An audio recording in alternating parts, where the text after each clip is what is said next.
มื้อนี้ก็ตื่นแต่เช้าๆพี่น้องมาซื้อกับข้าวไปส่งให้แฟนเนาะนี่งบ200บาทพี่น้องเนาะเพราะว่าแฟนน่ะไปนอนบ้านเจ้านาย4มื้อพี่น้องเจ้านายไปต่างประเทศเพิ่นก็เลยบอกมาซื้อกับข้าวมาส่งแหน่เพราะว่าแถวนั้นมันหากับข้าวยากว่าซี่นะเราก็เลยตื่นแต่เช้ามื้อนี้มาส่งนางนี่ตอนนี้ก็ฮอด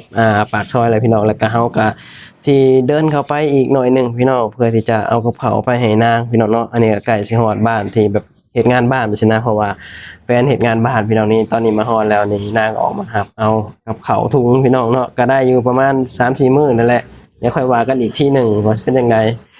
สบายดีพ่อแม่พี่น้องสวัสดีพ่อแม่พี่น้องทางฝั่งไทยนำครับผมมื้อนี้ก็พาตื่นแต่เช้าๆพี่น้องเพราะว่าสิซื้อกับข้าวไปส่งแฟนเนาะหลังจากที่แฟนไปนอนบ้านเจ้านายประมาณ4มื้อพี่น้องพอดีเจ้านายไปต่างประเทศเฮาก็สิได้เตรียมตัวอาบน้ำแล้วก็เฮาก็สิได้ไปซื้อกับข้าวอยู่ตลาด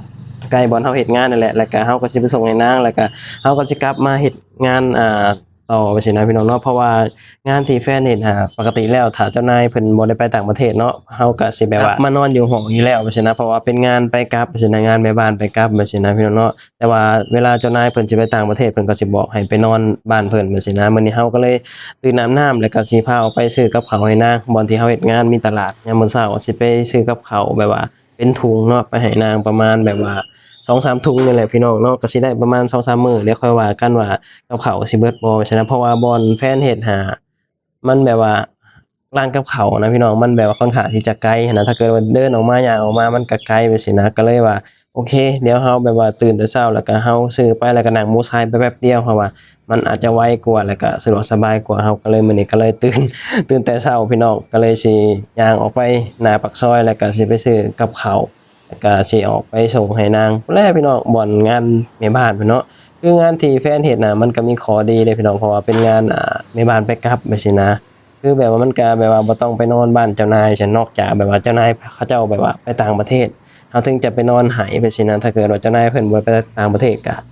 คือกลับมานอนอยู่หอไปซี้นะตอนนี้เฮาก็มาฮอดร้านกับข้าวเป็นที่เรียบร้อยพี่น้องนี่กับข้าว มีแต่แนวแบบเป็นตากินพี่น้องเนาะเฮาก็สิซื้อประมาณ2-3ถุงแหละไปให้นางเนาะมื้อนี้ก็สิใช้แบบงบประมาณ200บาทเบิ่งนำกันพี่น้องว่าสิเบิดบ่200บาทเนาะหลังจากที่เฮาสั่งกับข้าวแล้วพี่น้องเนาะนี่ได้กับข้าวมาแล้วพี่น้องก็สิแบบว่าไปนั่งมอไซค์ต่อเพื่อที่จะไปส่งให้นางอยู่ที่บ้านเจ้านายพุ่นแหละพี่น้องเนาะบ้านนี้เดินทางกันพี่น้องเดี๋ยวเรียกมอไซค์ก่อนมันมีวินมอไซค์ในนี้เนาะ คือแถวเฮาเฮ็ดงานนี่มันสะดวกสบายแฮงพี่น้องมันมีวินมอไซค์มีเซเว่นมีตลาดจังซี่นะปะบาดนี้ได้เวลาเดินทางพี่น้องแป๊บหนึ่งก็ฮอดแล้วเนาะฮอดบ่อนที่แฟนเฮ็ดงานน่ะพี่น้องหน้าปากซอยพุ่นแหละเนาะ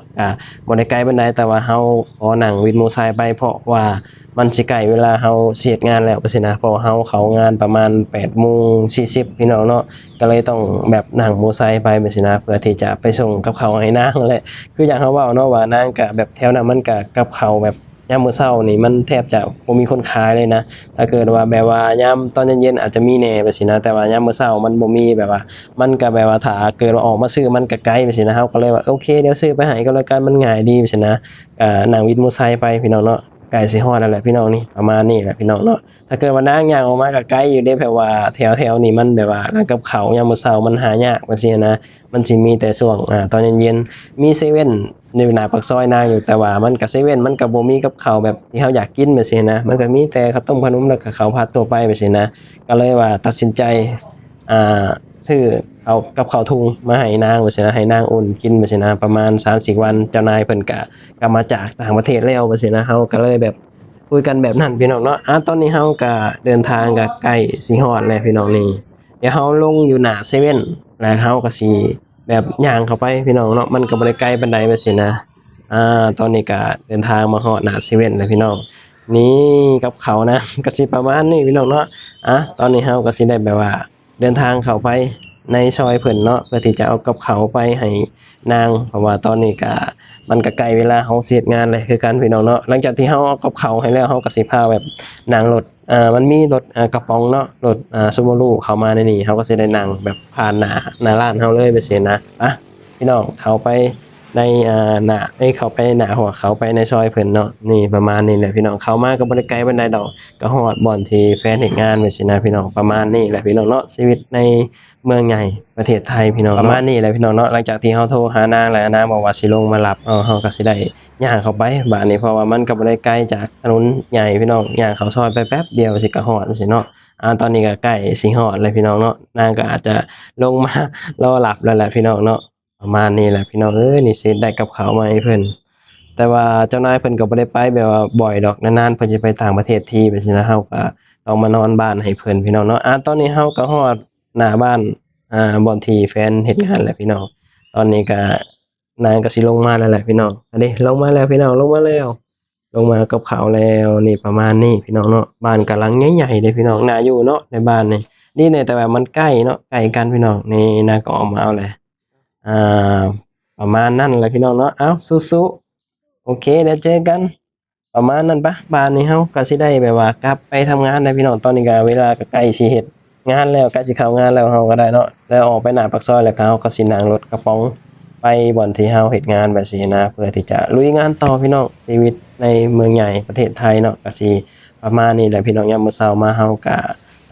ตื่นมาทำงาน ยามแมลงมาเฮาก็กลับห้องสู้กันไปหากันไปพี่น้องเนาะก็ยังดีที่มีแบบประเทศไทยแบบว่า